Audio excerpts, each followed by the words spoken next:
안녕하세요. 70여 년의 삶에서 기적을 마주한 애청자입니다. 은혜를 입은 자는 잊지 말아야 하고 베푼 자는 기억하지 말라는 말을 들어보셨나요? 하지만 은혜를 입은 자는 오히려 받은 도움과 배려를 잊기 마련이고 베푼 자만 홀로 본인이 타인에게 준 도움이 본인에게 돌아오지 않음을 씁쓸해하는 게 이 노인도 다 아는 현실이 아닌가 싶습니다. 하지만 종종 생각지도 못하게 내가 가볍게 불어서 날린 민들레 씨가 훗날 예쁜 꽃을 피워 나에게 좋은 향기를 주듯 내가 남에게 베푼 친절이 기적이라는 형태로 돌아오더군요. 내 자식에게마저 믿음을 잃은 제게 찾아온 반갑고 따뜻한 만남에 대한 이야기를 여러분과 함께 나누고 싶어서 이렇게 제가 사랑하는 채널에 연락을 하게 됐네요. 자식복 빼고 다 있다. 제 인생을 뒤돌아본다면 씁쓸하지만 이 말밖에 나오지 않을 것 같았네요. 아버지는 초등학교 교장 선생님이셨고 어머니께서는 중학교 교사셨습니다. 두 분의 영향으로 저는 초등학교 교사로 일하다 남편과 결혼 후 새 아이를 낳고 빠른 은퇴를 했죠. 남편은 저를 만나던 당시 본인만의 사업을 시작한 터라 가난했기에 저희 부모님께서 외동딸 시집 보내기 못 믿어 하셨지만 남편은 저와의 결혼 생활 동안 그 걱정을 모두 청산할 수 있었어요. 사업은 승승장구했고 방 하나짜리 좁은 집에서 시작한 저희 부부의 신혼생활은 서울의 마당에 있는 단독주택으로 이사를 해서 새 아이와 단란하게 살 수 있었답니다. 그 편안한 행복이 쭉 갔으면 얼마나 좋았을까요? 왜 부모가 어린 자식을 보며 그냥 이대로만 더 이상 자라지 않았으면 좋겠다고 기도하는지, 그저 어렸을 때는 이것들 언제 다 사랑구실하게 키우나, 어서 자라서 부모 곁 떠나서 저들끼리 잘 사는 모습 보여주면 좋겠는데, 라는 생각을 한 적이 있었습니다. 하지만 다 큰 자식들을 보고는 이럴 거면 차라리 기저귀도 못된 아기인 채로 남아줬으면 하는 절절한 마음뿐이네요. 첫째는 참 어려서부터 애가 소극적이고 조용했어요. 그래도 말은 잘 들어서 공부도 곧잘해서 명문대에 들어갈 정도였죠.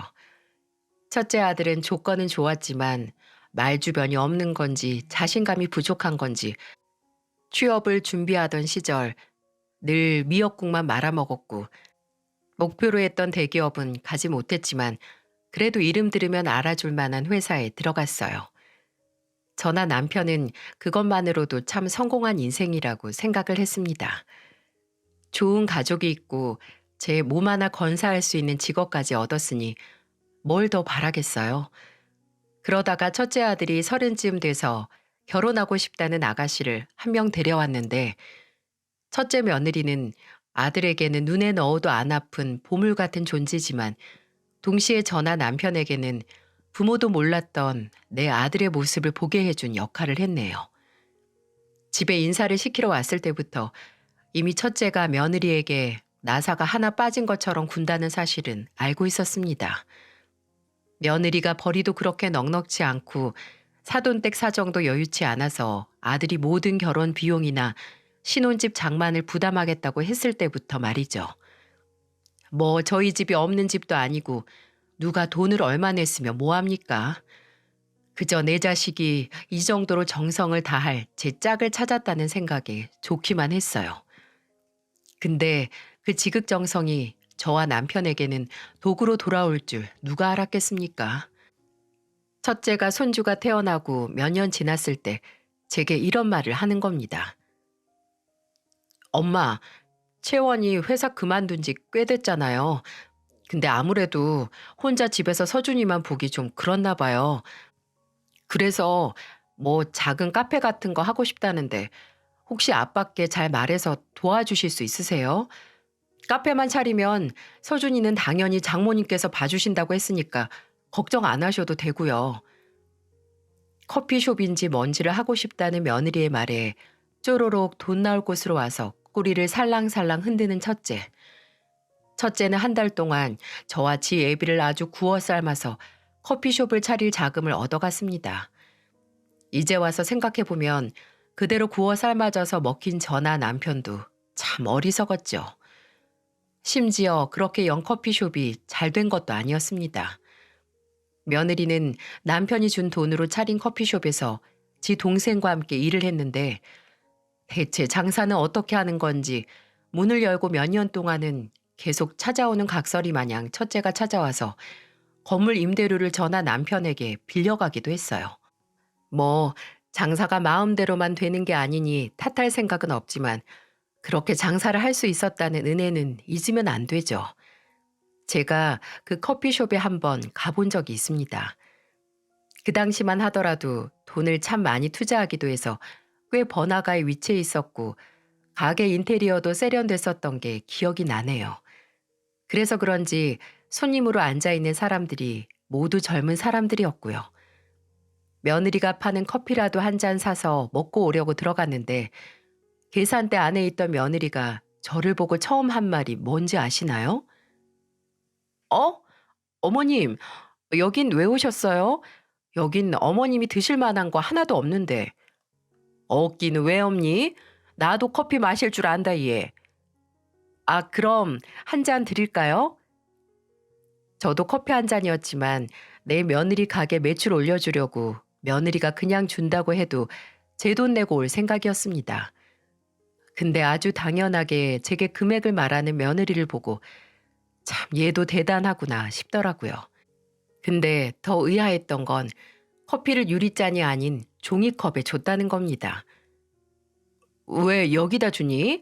저기 앉아있는 손님들 보니까 다 잔에 마시고 있던데. 어머님 마시고 가시게요? 그럼 그냥 보내려고 했니? 나는 네 가게 구경도 하고 너 일하는 거 좀 괜찮나 듣기도 하려고 했는데. 그럼 좋은데 어머님 저 바빠요. 오늘은 그냥 집에 가면서 드세요. 바쁘다고? 아니 저기 저렇게 빈자리가 많은데 뭐가 바빠? 어머님이 카페 일을 모르셔서 그러는데 원래 손님이라는 게 한 번에 몰리는 거라서 이러다가도 갑자기 바빠져요. 그리고 솔직히 말하면 이걸 어떻게 말해야 돼? 좀 나이 든 사람이 가게에 있으면 젊은 사람들이 안 들어오려고 한단 말이에요. 처음에는 제가 말을 잘못 들은 줄 알았습니다. 어떻게 사람이 이럴 수가 있죠? 이렇게 무례한 말을 가족에게 어려움 하나 없이 내뱉다니요. 저는 어처구니도 없고 화가 나서 제 앞에 커피가 든 종이컵을 손으로 탁 쳐서 엎어버렸어요. 그리고 다른 손님들이 들을 정도로 아주 뚜렷하게 크게 말했어요. 그 젊은 사람들만 와야 한다는 커피숍을 과연 누구 돈으로 열 수 있었는지 네가 기억은 하고 그딴 말을 하는 거니? 됐다. 너같이 생각 짧은 애가 뽑은 커피 입에 댈 생각도 없어. 어차피 꾸정물맛만 나겠지. 그렇게 뻥찐 며느리 얼굴을 보고 집에 들어온 날 밤 아들에게서 전화가 와서 받을까 말까 하다가 받았더니 아니나 다를까 아들은 지색 씨가 한 잘못에 대한 사과보다 일단 제게 화부터 내더군요. 엄마, 채원이 가게 와서 행패 부리셨다면서요? 대체 왜 그러세요? 왜? 행패? 그게 그렇게 말하든? 진짜 행패가 뭔지 내가 찾아가서 보여줘? 너 그 가게에 들어간 네 아버지 돈 도로 내뱉으라고 하기 전에 입 다물어. 모질이 같은 거 같으니라고. 원래 애가 총명하진 않았어도 뭐가 옳고 그른 건 안다고 생각했는데 마누라 얻은 다음부터는 어째 모질이가 됐어. 내 자식이니 이런 말로 끝냈지. 남이었다면 정말 소송을 걸어서라도 이때까지 빌려준 돈 다 갚으라고 했었을 겁니다. 부모가 된다는 게 그저 자식에게 뭐가 우선이고 자식이라면 장기도 모두 내어줄 수 있다지만 그런 사랑이 오히려 첫째에게는 독이었나 봅니다. 그렇다고 둘째나 셋째는 뭐가 더 나았을까요? 윗물이 맑아야 아랫물이 맑은데 윗물이 탁하고 지저분하니 아랫물들도 줄줄줄 말썽이네요. 둘째는 어려서부터 늘 지 아버지처럼 사업을 하고 싶어 했습니다. 공부머리가 지 형만큼은 아니었지만 경제학과를 나와서 사업을 하겠다고 열정이 대단했죠. 남편은 아버지를 존경하는 마음으로 본인의 발자국을 걷는 둘째를 응원하기 위해 초기 사업 자금도 도와줬습니다. 근데 존경하는 마음은 넘쳤지만 운과 능력이 따라주지 않았는지 처음 시작했던 투자 회사는 영 빛을 보지 못했네요. 그런 둘째가 비빌 구석이라고는 저와 남편밖에 없었고, 저도 남편도 자식이 어떻게든 지 사업을 하겠다고 아등바등하는 둘째의 부탁을 들어줬고 힘이 되는 데까지 도와줬습니다. 매일 일이 안 풀려서 힘들다, 지 안에 볼 면목이 없다, 우는 소리만 하던 놈이 어느 날 갑자기 지 자식 해외 유학 보냈다는 소식을 전해오기까지 말이죠. 심지어 소식을 먼저 전한 것도 아니었네요. 그해 초등학생이던 손주는 어느 날부터 제 집에 찾아오지도 연락도 안 되기 시작했어요. 둘째 아들은 자식들 중에 가장 먼저 결혼을 하기도 했고 속도 위반으로 애를 낳아서 저와 남편에게 제일 먼저 손주를 안겨줬기에 저나 남편이나 첫 손주에 대한 애착이 좀 있었거든요. 예, 준우는 좀 있으면 중학교 들어간다고 공부하느라 할머니 할아버지 집도 안 오는 거니? 아무리 그래도 쉬엄쉬엄 해야 애가 안 지치지. 아, 걱정 마세요. 그냥 요새 공부하느라 체력이 좀 딸려서 집에서 쉬라고 했어요. 둘째와 며느리가 이렇게 말하니 저나 남편은 철석같이 믿고 있었죠. 그렇게 몇 달 후에 저는 둘째 며느리의 어머니, 그러니까 제 사부인과 통화를 하다가 알게 됐어요. 손주가 조기 유학을 갔다는 걸 말입니다. 골이 띵 하고 울리더군요. 매일 돈이 없다, 사업이 힘들다 하던 놈이 지 아들 유학까지 보내고 심지어 보내기 전에 저나 남편에게 알리지도 않고 손주 인사도 안 시키고 그냥 야반도주 하듯 보내버린 다음에 뻔뻔하게 계속 거짓말을 했다니. 사실을 안 저도 화가 나고 배신감을 느꼈지만 남편이 정말 불같이 화를 냈습니다. 남편은 둘째를 집에 불러다가 뺨을 사정없이 날리며 말했어요. 네가 얼마나 나나 네 엄마를 무시하면 네 자식 유학 보냈다는 소리도 없이 계속 한국에 있는 척 연기를 해. 내가 준우 유학 갔다고 하면 유학 보낼 돈 있으니까 이제 힘들다고 해도 돈 안 줘야겠다. 이럴까 봐 숨겼냐? 네가 내 자식이면 처음으로 생긴 첫 손주 공부하러 외국 나간다. 인사시킬 염치나 상식이 있어야지. 너 앞으로 자식이라고 부모한테 손 벌릴 생각하지 마라. 너 나나 네 엄마 부모로 생각 안 하는 놈이야. 둘째는 손이 발이 되게 빌고 무릎을 꿇고 남편 바지가랑이에 매달려 용서를 빌었지만 남편은 단호했습니다. 그 후로도 둘째는 제발 용서해달라, 도와달라 찾아오고 연락도 했지만 저나 남편은 쳐다도 보지 않았어요. 그리고 셋째, 하나뿐인 딸은 저나 남편에게 가장 아픈 손가락 중 하나일 겁니다. 순하고 착한 딸은 그야말로 남자 하나 잘못 만나서 신세 망쳐서 부모 가슴에 대못을 박았으니까요. 대학 나와서 취직해서 자리 잡을 때까지 주변에 친한 남자 한 명 없던 딸은 어느 날 딱 봐도 건달 같은 놈을 집에 데려오더니 대뜸 신호 위반으로 애가 들어서서 결혼을 하겠다고 하더군요. 그렇게 생긴 하나 있는 사위는 술집을 한다고 했고요. 근데 이것도 다 거짓말이었습니다. 술집을 운영하는 게 아니라 흔히 기도라고들 하죠. 술집 영업장 관리를 하는 일을 하던 거였네요. 차라리 이뿐이라면 눈 한번 질끈 감고 넘어갈 수 있습니다. 딸이 급하게 돈이 필요하다고 저와 남편을 찾아왔는데 글쎄 그 돈이 사위가 폭력 시비에 휘말렸다고 합의금이 필요하다고 왔던 거였어요.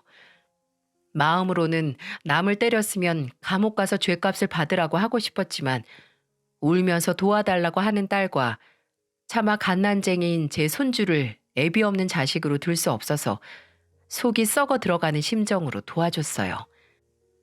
하지만 차라리 그때 형을 살든 감옥에 가든 말든 죗값 받아 후회라도 해주게 했어야 했네요.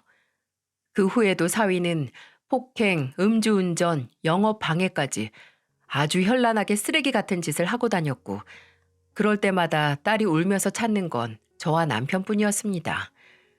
제가 정말 참다 또 울면서 제게 신세한탄하려고 전화를 한 딸에게 말했어요. 선이야, 너 그냥 이혼해라. 요새 이혼했다고 손가락질하는 세상도 아니고 지연이 혼자 키우기 무서우면 이 엄마랑 아빠가 도와줄게. 그러니까 제발 이혼해. 매일같이 속 뒤집어지는 일만 키우는 놈 뭐가 좋아서 그냥 사니? 저는 제가 용기를 주면 딸이 그 왼수 같은 놈을 떠날 거라고 생각했어요. 하지만 한참을 울던 딸이 울음을 뚝 멈추고 제게 한 소리가 저를 뒷목 잡게 만들었죠. 엄마, 내가 엄마한테 그런 소리 들으려고 전화한 줄 알아요? 내가 이혼 생각이 있었으면 진작 했지. 왜 엄마한테 전화해서 이러겠냐고요. 어떻게 하나 있는 딸 이혼녀 만들 생각을 해요? 엄마, 그냥 말해요. 엄마나 아빠나 처음부터 종훈 씨 마음에 안 들어 했잖아요. 딸이 힘들어할 때 옳았구나 하고 눈에 가시 같은 사위 치워버리려고 하는 거 내가 모를 줄 알아요? 대체 어느 장단에 춤을 추라는 건가요? 신나게 지 남편 때문에 못 살겠다고 울어서 도와주겠으니 이혼해라 한마디 한 게 부모로서 이리 질책을 받을 일인가요? 지랑 지 새끼 살길 찾아주겠다고 했는데 도리어 잡아먹을 듯이 덤비는 딸에게 도저히 참을 수 없어서 제가 한 소리 했습니다. 그럼 내가 너 우는 소리에 그냥 어쩌면 좋니? 그래도 살아야지 할까? 너 듣기 좋은 말만 듣고 싶으면 산에 올라가서 메아리라도 쳐. 딸 자식 죽고 싶다는 말 골백 번을 들어서 속 터지는 나한테 호소하지 말고. 너 이혼 생각 없으면 나한테 연락해서 네 소중한 남편 욕하지 마라. 엄마도 이제 버려야 하는 쓰레기 안고 살면서 냄새 난다고 우는 네 얘기 듣기 지쳐. 딸은 어떻게 엄마가 그럴 수 있냐. 그럼 나는 누구한테 이런 얘기를 하냐. 너무한다고 울고불고 했지만 어쩌나요? 지가 그런 놈이라도 끌고 산다는데. 저는 딸에게 이렇게 단호할 수 있었지만 남편은 참 힘들어했습니다.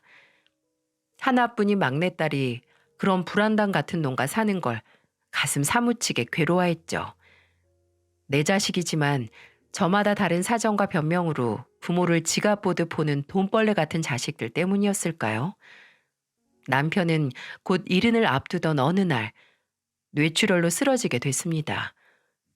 몸살을 크게 앓던 남편은 열흘 뒤에 구토를 하면서 정신을 잃었어요. 구급차를 타고 병원에 도착했을 때 몇 개의 검사 끝에 남편이 잔해 지주막과 출혈이라는 걸 알게 됐고 터질 위험이 있으니 그 전에 수술을 해야겠다고 하더군요. 하늘이 무너졌죠. 부부란 게 언젠가 죽음으로 헤어져야 하는 운명이라는 건 알았지만 그 순간이 이리도 빨리 찾아올지 몰랐습니다. 남편은 긴 수술에 들어갔고 그때 제 곁을 지켜준 건 그래도 피부치 노릇을 하려는 자식들이었어요. 지들도 아버지가 쓰러졌다는 소식에 놀라 한 걸음에 달려왔는데 그래도 내 자식들은 맞구나 싶더라고요. 수술 후 남편은 첫 수술 후에 정신을 회복하고 가족들을 알아보긴 했습니다. 하지만 그 안도도 찰나의 것이었죠. 수술 부위에 재출혈이 생겼고 또다시 응급수술을 해야 했어요. 한시도 안심할 수 없는 그 순간에 첫째가 그러더군요. 엄마, 이런 말씀드리기 조심스럽지만 아버지 정말 가망이 없어 보여요. 조금이라도 희망이 있을 때 아빠 유산 정리하고 집도 처분한 다음에 그냥 저랑 같이 살아요. 제가 아빠가 떠나신 후에 어떻게 엄마 혼자 사시게 내버려 둘 수가 있겠어요. 처음에는 이놈이 아버지 재산을 노리고 수작을 하는구나 했습니다. 하지만 재산이라고 해봤자 집과 아주 소액의 노후자금 뿐이었어요. 이미 일평생 일군 재산은 삼남매가 하이에나처럼 다 뜯어갔기에 풍족했던 살림이 그냥저냥 어떻게든 먹고 살 수 있는 정도로 쪼그라들었으니까요. 제가 이 사실을 말하니 첫째는 의외의 얘기를 하더라고요. 제가 이 순간까지 돈에 눈이 뒤집힌 후레자식인 줄 아세요? 그냥 엄마가 아빠 떠나신 후 힘들 때 정리하느니 차라리 지금 좀 담담하게 먼저 정리하시는 게 심적으로 괜찮지 않을까 해서 한 말이에요. 이놈이 좀 철이 들었나 싶으신가요? 아마 다른 사람들이 보기에는 그래도 꿍꿍이 속이 있구나 할 수도 있을지 모릅니다. 하지만 정신을 차리지 못하는 남편이 병상에 누워있는 그 순간 그나마 제가 기댈 수 있는 사람은 자식이라는 생각에 제 마음이 약해졌네요. 남편은 끝내 짧은 투병 생활 중 숨을 거뒀고 정말 혼자 남은 제게 남은 가족은 아들 둘과 딸뿐이게 되어버렸습니다. 그래도 아직 자식들 집에 얹혀 살고 싶지 않아서 첫째의 제안도 거절을 했어요. 근데 며칠 후 정신을 차렸나 싶던 첫째가 저를 찾아와 이렇게 말하더군요. 지금 이 시기에 엄마한테 이런 부탁드리는 게 자식으로서 얼마나 염치 없는 일이라는 걸 알지만 정말 제가 도움 청할 수 있는 게 엄마밖에 없어요. 장모님께서 이번에 갯돈 때문에 문제가 생겨서 동네 아줌마들한테 단체로 고소를 당하기 직전이에요. 무슨 갯돈을 여기저기서 돌려막기를 하신 건지 액수도 꽤 커서 엄마, 아버지 재산 얼마 남지 않을 거 아는데 이 집이라도 어떻게 담보대출 받아서 저희 좀 도와주시면 안 될까요? 애엄마가 매일 지 엄마 때문에 죽고 싶다고 어떻게 해야 할지 모르겠다고 밤낮으로 울어서 미치겠어요. 이뿐만 아니라 둘째도 그렇고 셋째도 마치 짠 듯이 제게 찾아와 무슨 문제가 있다며 제발 도와달라고 하는 겁니다. 둘째는 지 회사 고객하고 문제가 생겼다고 투자금을 돌려달라고 한다고 회사에 와서 난리를 쳤다고 하고 셋째는 이제 와서 이혼하겠다고 도와달라고 하고 아마 남편이 옆에 있었던 시절의 저였다면 택도 없다고 했을 테지만 남편이 떠나고 약해질 대로 약해지고 남은 건 자식들 뿐이라는 생각에 차마 애들의 부탁을 거절할 수 없었어요. 제가 정말 미쳤었죠. 하나 남은 집을 담보로 대출을 받아서 첫째에게 일정 부분을 빌려주고 나머지는 둘째와 셋째에게 빌려줬습니다. 솔직히 생각해보면 그때까지만 해도 저는 첫째가 저를 모시고 살겠다는 말을 믿었기에 그런 결정을 할 수 있었던 것 같아요. 만약 일이 잘못돼도 장남이 나를 책임져 주겠지 하는 안일한 생각으로 말이죠. 결과는 어땠을까요? 꼭 갖겠다고 하던 자식들은 제 연락을 피하기 시작했고 끝내 장기간 연체로 인해 저당 잡힌 집은 은행의 경매로 넘어가고 말았어요. 끝까지 믿었던 자식들로 인해 저는 먼저 간 남편이 남겨준 집을 잃고 만 겁니다. 심지어 이혼하겠다고 변호사 구하겠다고 돈 가져간 딸은 이혼도 안 했습니다. 저는 끝내 계속해서 연락을 피하고 집 문도 안 열어주던 첫째를 찾아가서 힘들게 얼굴을 마주하게 됐고 그렇게 마주한 첫째는 저를 보자마자 이딴 소리를 해서 간당간당 버텨오던 저를 무너지게 만들었네요. 아무리 그래도 지금 같이 사는 건 어려워요. 남는 방도 없고 그렇다고 엄마를 거실에서 지내게 할 순 없잖아요. 일단 있는 돈으로 원룸이라도 구하든 하세요. 상황 봐서 꼭. 원룸? 너는 돌아가신 네 아버지가 남겨준 그 집을 날려놓고 나한테 알아서 방 구해서 살라는 말이 나오니? 네가 내 속에서 나온 자식 맞아? 그렇게 지가 책임지겠다, 모셔가서 살겠다던 놈이 이제 와서 알아서 살라고? 이 쓰레기 같은 놈. 됐다. 차라리 이렇게 알거지 된 김에 너나 네 동생들 같은 돈벌레 치우게 됐으니 속이 다 시원하다. 아이, 엄마가 무슨 알거지예요. 아빠가 벌어놓은 돈이 얼만데. 그래, 그 돈이 얼만데 40 넘은 자식들이 다 빼먹어가서 그것도 동났어. 쌀통에 든 쌀벌레들처럼 네 부모 통장에 든 돈벌레들 때문에 바닥났다고. 네 동생들이나 너나 엄마 빈털털이 된 김에 이제 빼먹을 것도 없으니까 연락하지 마라. 내가 전 재산 어디 기부했다 치고 원수 같은 너희들 남은 내 인생에서 청산했다고 칠 테니까 연락하지 말어. 내 속으로 난 자식들이 그럴 리 없다고 생각했던 걸까요? 그래서 더 이상 회복할 수도 없게 배신을 당하고서야 이놈들은 답이 없다는 걸 인정하고 정신을 차릴 수 있었던 걸까요? 저는 첫째뿐만 아니라 둘째, 셋째에게도 통보했어요. 이제 남은 게 없으니 다들 알아서 살고 연락도 하지 말라고요. 너희에게 털릴 대로 털렸으니 양심이 있으면 니들 애미가 편하게 살 수 있게 놓아달라고 말이죠. 그리고 제게 남은 돈으로 방 하나짜리 집을 월세로 얻어서 이사를 갔습니다. 물론 연락처도 바꿨고 그놈들에게 이사 가는 주소도 일체 말하지 않았고요. 근데 정말 거짓말처럼 돈벌레들에게서는 어떠한 연락도 오지 않았어요. 정말 이것들이 양심이 있어서 연락을 안 하고 찾아오지 않았던 걸까요? 그래도 애미인 저는 알죠. 아마 제게 돈이 남아있다고 생각했다면 제가 해외로 도피를 했어도 끝까지 찾아와서 돈을 갈취해 갔을 거라는 걸 말이죠. 가져갈 돈이 없어진 제게 명절이나 제 생일에도 연락 한번 하지 않는 자식들.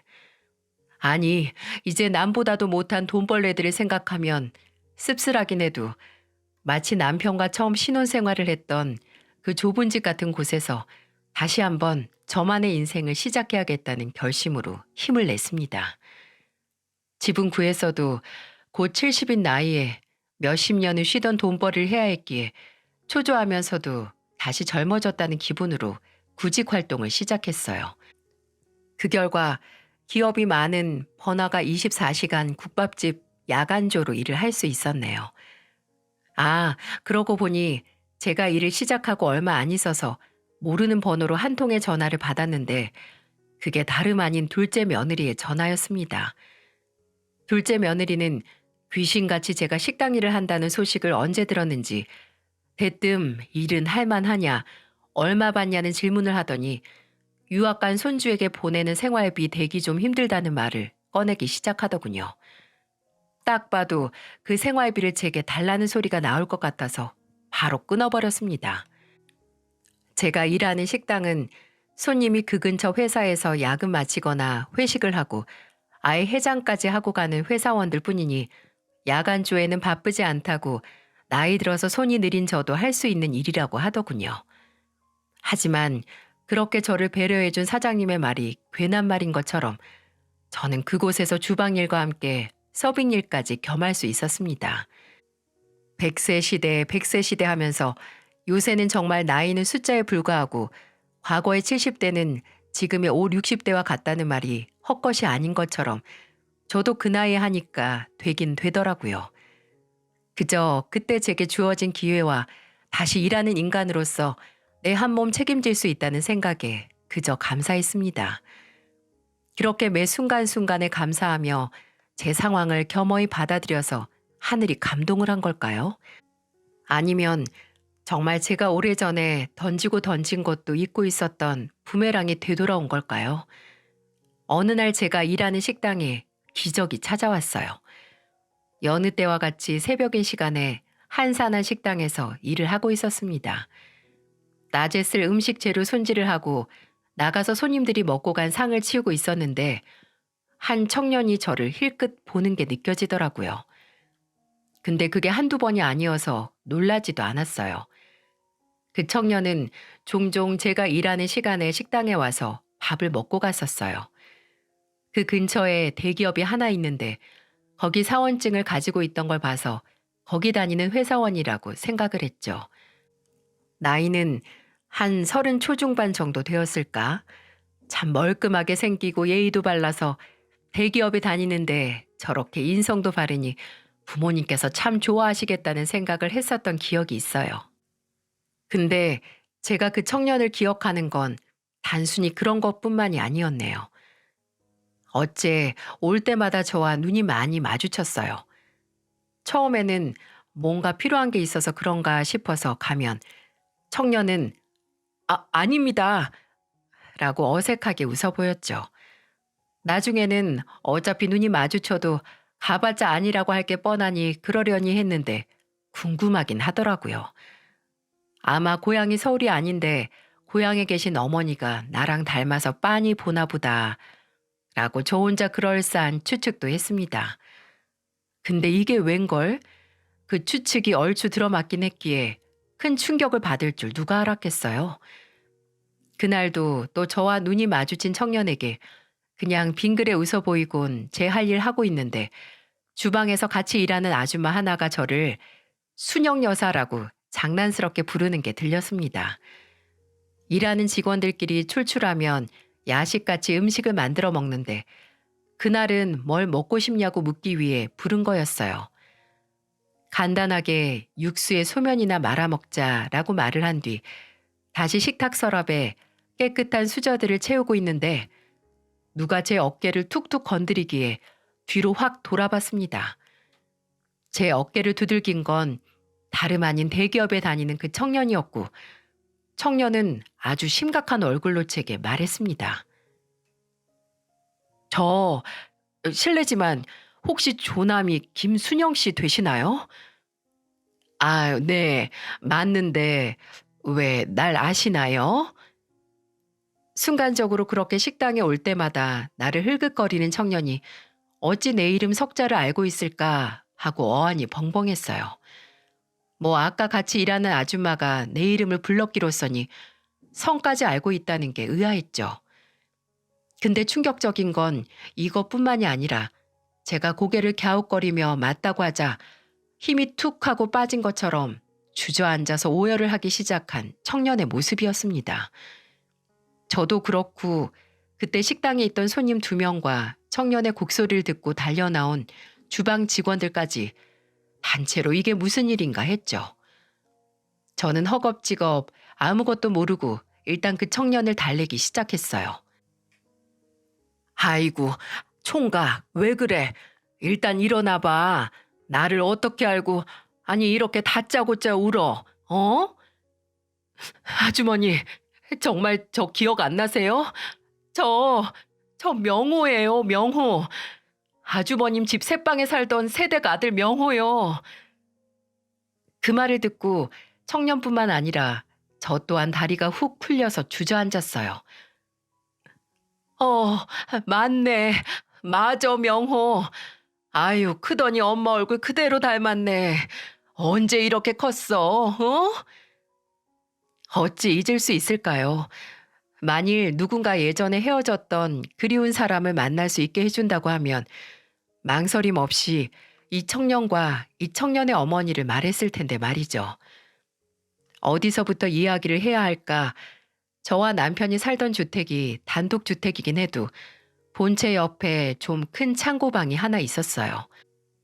말이 창고지 전기도 들어오고 화장실이나 주방을 만들기만 하면 새방 줄 수 있을 정도의 방이었어요. 그래서 남편과 저는 좀 무리를 해서 거기에 싱크대를 설치하고 입구 쪽에 화장실을 터서 어느 초등학생 아들을 둔 젊은 부부에게 세를 줬었습니다. 그리고 바로 그 초등학생 아들이 지금 제 눈앞에서 마치 어린 시절로 돌아간 것처럼 눈물을 흘리는 이 청년이었고요. 그냥 집주인과 세입자의 관계였다면 이렇게 만나자마자 서로 눈물을 쏟진 않았겠죠. 그 집 세대과는 참 가슴 아프고 씁쓸한 일로 기억에 남았던 관계이기도 했고 그랬기에 더 애틋하기도 했네요.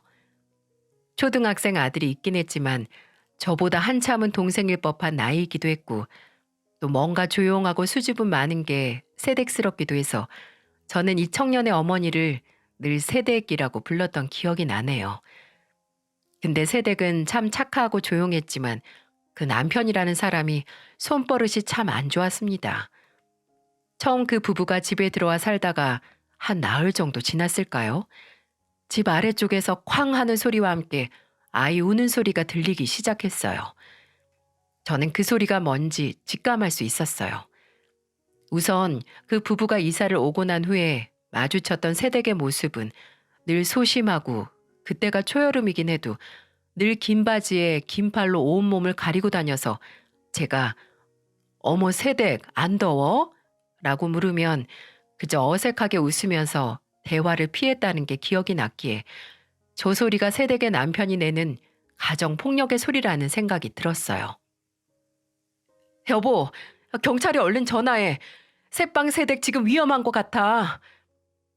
자초지종을 모르던 남편도 일단 제 말을 듣고 경찰에 전화를 했고 아니나 다를까 경찰이 출동하고 나서 새빵 문이 열렸을 때 새댁의 눈에는 커다란 멍이 들어 있었습니다. 그 후로도 그 집에 몇 번의 경찰이 오고 가고 나중에는 경찰을 부르기도 전에 저와 남편이 그 새방에 달려가서 문을 쾅쾅 두들기기도 했어요.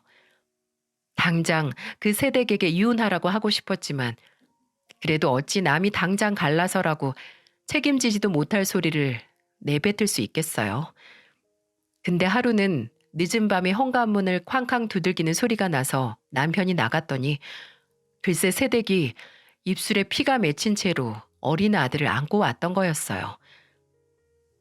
그 사람이 이제 저 말고 애한테도 손을 대려고 해요. 술 먹고 저 때리다가 그거 보고 말리려는 아들한테 손을 들려고 해서 도망왔어요. 아주머니, 저 좀 살려주세요.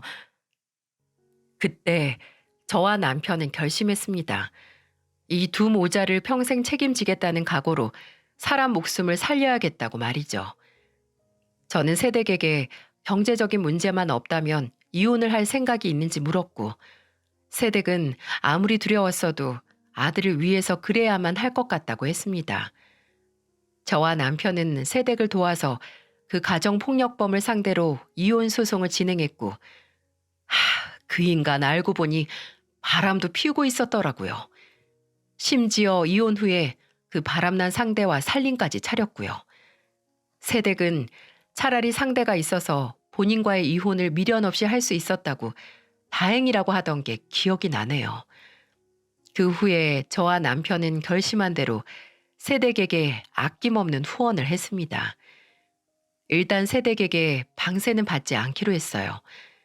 새댁은 그럴 수 없다고 무슨 일을 해서든 돈을 벌어서 방세를 내겠다고 했지만 저와 남편은 돈을 벌어서 남는다고 해도 그건 하나 있는 아들을 위해 저축을 하든 뭐라도 더 사입히던 먹이던 하라고 했어요. 저와 남편은 새댁에게 격리학원이라도 보내서 남편 회사에 사무 보조로 취직을 시키고 싶었지만 새댁은 가방끈 짧은 본인이 처지 때문에 분에 넘치는 일을 맡을 수는 없다고 일자리 문제는 어떻게 해서든 본인이 해결을 하겠다고 했습니다. 그렇게 말했던 새댁은 금방 가사 도우미 일을 구했고 아들과의 새 출발을 위해 노력을 했죠. 그때 제 자식들은 모두 고등학생, 중학생이었던 터라 애들이 학교 가고 나면 집에 저밖에 없었기에 초등학생이었던 청년이 학교 갔다 돌아오면 혼자 집에 있지 말고 저희 집에 와 있으라고 했어요. 그럼 저는 그 애가 숙제하는 걸 옆에서 봐주고 간식도 챙겨주고 새댁이 일이 늦게 끝나는 날이면 아예 저녁까지 해서 집으로 보내기도 했죠. 그만큼 어린 청년은 제 말동무가 되어주기도 했습니다. 또 하루 종일 일을 하는 새댁을 위해 저희 가족들 먹을 반찬 할 때 재료를 더 넣어서 새댁과 어린 청년이 먹을 반찬도 한 보따리 싸서 냉장고에 넣어주는 게 그 당시 제 낙이기도 했네요. 이제는 어제 제가 무슨 반찬으로 밥을 먹었는지 가물가물한 나이가 됐지만 그 당시 새댁이 일을 시작하고 처음 제 생일이 됐을 때 얼마 되지 않는 월급에서 아끼고 아껴서 제게 선물로 꽃분홍색 립스틱과 손수건을 준비해서 수줍게 내밀었던 것과 어린 청년이 써준 편지는 아직도 생생하게 기억이 납니다. 그렇게 정말 가족처럼 제 동생처럼 지냈던 새댁이 떠난 건 그리 멀지 않은 어느 가을날이었네요. 주말 아침 현관문을 두들기는 소리에 나가보니 어린 청년이 눈물 콧물을 흘리면서 서 있더군요. 제가 놀라서 왜 그러냐고 물으니까 청년은 다 새는 발음으로 말했어요. 아줌마, 엄마가 숨을 안 쉬어요. 엄마가 일어나질 않아요. 어린아이의 말에 제 심장이 덜컥 내려앉았습니다. 저는 일단 집에서 구급차를 부른 뒤 얼른 새방으로 넘어갔어요. 어린 청년의 말처럼 새댁은 마치 자는 것처럼 곤히 누워서 눈도 뜨지도 않고 숨도 쉬지 않았습니다.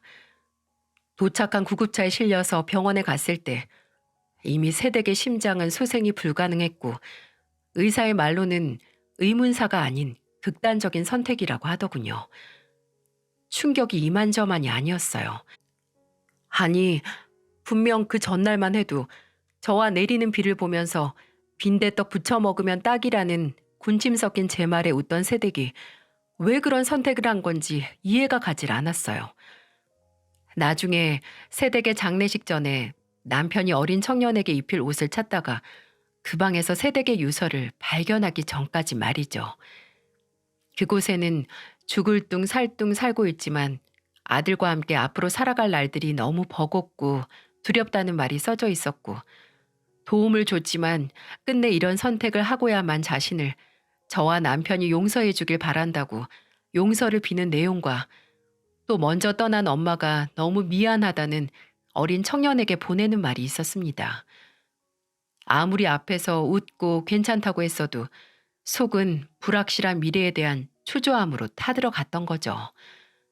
아무리 그래도 어린 자식을 두고 간 새댁이 야속하기도 했지만 그 속을 먼저 알아주지 못했다는 죄책감으로 가슴이 꽉 조여오는 것만 같았네요. 일단 새댁의 장례식을 위해 새방에 있던 수첩에서 새댁 친정 번호를 찾을 수 있었고, 딸이 이혼 후 극단적인 선택을 했다는 소식을 듣고 부산에서 새댁의 친정 어머니가 오셨습니다. 솔직히 저와 남편은 별다른 선택지가 없다면 어린 청년을 도맡아 대학 가기 전까지 책임을 지고 싶었어요. 하지만 새댁의 어머니께서 손주를 데려가겠다 결정을 하셨고, 저희는 그렇게 아쉬운 작별을 할 수밖에 없었습니다. 저와 남편은 어쩌면 이게 마지막일 수 있겠다라는 심정으로 새로 전학을 가는 학교에서 적응도 잘하고 즐겁게 지내라고 새 신발과 가방, 옷가지 몇 벌과 학용품 등을 사서 바리바리 챙겨줬어요. 떠나는 청년을 꼭 안아주며 할머니와 잘 지내고 늘 건강하고 언제든 도움이 필요하면 이 아줌마에게 전화를 하라고 저희 집 전화번호와 심지어 남편 회사 전화번호까지 수첩에 적어주었죠. 그 어린 청년은 그 작은 덩치로 저를 마주 안아주며 말했습니다. 고맙습니다, 아줌마. 꼭 다시 올게요. 아줌마랑 아저씨 저 절대 잊지 않을 거예요. 약속할게요. 근데 그 말이 진짜였다는 걸 20여 년이 지난 그날 알게 되다니. 청년이 할머니 댁인 부산으로 간 후에 몇 년 동안은 연락이 닿았지만 어느 순간 뚝 하고 아예 연락이 끊어졌거든요. 서운하고 걱정이 되긴 했지만 어디서든 잘 살라고 기도를 할 수밖에 없었습니다. 그래서 더욱 이 기적과 같은 순간을 그냥 보낼 수 없어서 저와 다 큰 청년은 식당 구석진 자리에 앉아서 소주 한 병을 사이에 두고 지금까지 하고 싶었지만 할 방법이 없었던 이야기를 하기 시작했어요. 사실 부산 가고 2년 후에 할머니께서 돌아가셨거든요. 근데 저를 맡아주겠다는 친척들이 하나도 없어서 그냥 가까운 보육원으로 갔죠. 보육원에 갔어도 전환할 수 있긴 했는데 아주머니랑 아저씨 목소리 들으면 당장 저 좀 데려가 달라는 말이 나올 것 같아서 차마 할 수가 없었어요. 그래도 금방 저 후원해 주겠다는 후원자도 나타나서 학교도 잘 다녔고 좋은 대학도 나와서 이렇게 이름난 기업에 취직도 할 수 있었어요. 얼마 전엔 결혼도 했고요. 근데 저 살기 바쁘다고 아주머니나 아저씨 찾아뵙지도 않고 정말 정말 죄송해요. 두 분께 부모님과 같은 은혜를 입었는데 그 은혜도 잊고 산 절 용서해 주세요. 아니 용서가 무슨 말이야. 이렇게 기특하게 잘 사는 거 보여준 것만으로도 기쁜데 그런 생각하지 말어. 부모 마음 다 똑같아. 연락을 안 해도 어디서 지가 알아서 잘 살기만 해도 배부른 거야. 저와 청년은 두 손을 꼭 잡고 정말 모자 사이처럼 애틋하게 살아온 이야기를 했습니다. 저는 아저씨는 건강하냐는 청년의 물음에 어쩔 수 없이 남편의 부고를 전했고, 청년은 힘들게 멈췄던 눈물을 다시 쏟아냈어요. 그러다가 청년이 가만히 추억을 회상하면서 이런 말을 해서 저를 당혹스럽게 했죠. 아, 예전에 저랑 어머니 살던 그 새방에 다시 한번 가보고 싶어요. 아직 거기 살고 계시죠? 아, 남편이 먼저 세상을 떠났다는 소식보다도 그 당시 제 처지에 대해 말하는 게 더 힘들더라고요. 어떻게든 변함없이 잘 살고 있는 모습을 보여줘야 하는데 오랜만에 만난 사이에 거짓말을 할 수도 없으니 최대한 담담하게 그동안 제가 겪은 일을 짧게나마 청년에게 설명했어요. 아까까지만 해도 남편의 소식을 듣고 울던 청년이 제가 하는 얘기를 들으면서 점점 얼굴이 새빨개지더군요. 그렇죠. 남이 듣기에도 이렇게 화가 나는 일을 직접 당한 저는 오죽했을까요? 그래도 이미 지났고 그런 자식놈들 키운 제게도 일말의 책임이 있기에 분노로 부들부들 떠는 청년의 손등을 툭툭 두들기면서 저는 괜찮다고 하며 설명을 마쳤죠. 안 그래도 아주머니가 이런 시간에 식당에서 일하시는 거 보고 이상하게 생각하긴 했는데 혼자서 힘들어서 어떻게 버티셨어요? 아니, 잘하셨어요. 그런 것들은 자식도 아니고 정말 인간 새끼들도 아니에요. 아주머니, 그 자식놈들 때문에 뚫린 빈자리 이제 제가 채워드릴게요. 아이고, 됐어. 말이라도 정말 고맙네. 저 빈말 아니에요. 어떻게 이제야 찾아뵌 죄책감 덜 수 있을까 생각했는데 아마 지금 아주머니 앞에 제가 이렇게 나타난 건 우연이 아니라 필연인가 봐요. 제가 이제부터 아주머니의 가족이 될게요. 그러니까 행여나 힘들고 외로워졌을 때 그 인간들 찾지 마시고 저한테 오세요. 네? 저는 그저 웃으면서 고맙다고 든든하다고 말했습니다. 그 후로 뱉었던 말을 지킬 것 같이 청년은 저를 찾아왔어요. 심지어 결혼한 아내도 함께 와서 종종 셋이 식사를 하기도 했네요. 청년은 아내에게 저를 소개하며 우리 어머니 같은 분이야. 아주머니 안 계셨으면 나 이 자리에 안 있었어. 라고 해서 그동안 얼굴 못 봐서 서운했던 감정을 깔끔히 녹여주었습니다. 저는 이렇게 간간히 얼굴 보고 밥 먹고 하는 것만으로도 만족이었어요. 근데 아무래도 청년은 아니었나 보네요. 어느 날 제가 식당을 쉬는 날 저를 찾아오더니 함께 갈 곳이 있다고 저를 데리고 가는 게 아니겠어요? 도착한 곳은 청년이 사는 동네에서 멀지 않은 곳에 있는 아주 깔끔해 보이는 아파트였죠. 제가 여긴 누구네 집이냐고 물으니 청년이 바로 이해할 수 없는 소리를 했습니다. 아주머니가 마음에 들어 하시면 아주머니가 살게 될 곳이죠. 어? 명훈아, 그게 무슨 소리니? 지금 월세로 살고 있는 곳 정리하고 제가 알아본 두어 곳 있거든요. 오늘 거기 둘러보시고 마음에 드시는 곳으로 계약해요. 제가 당장 집은 못 사드려도 전세 정도는 해드릴 수 있어요. 기함을 할 노릇이었죠.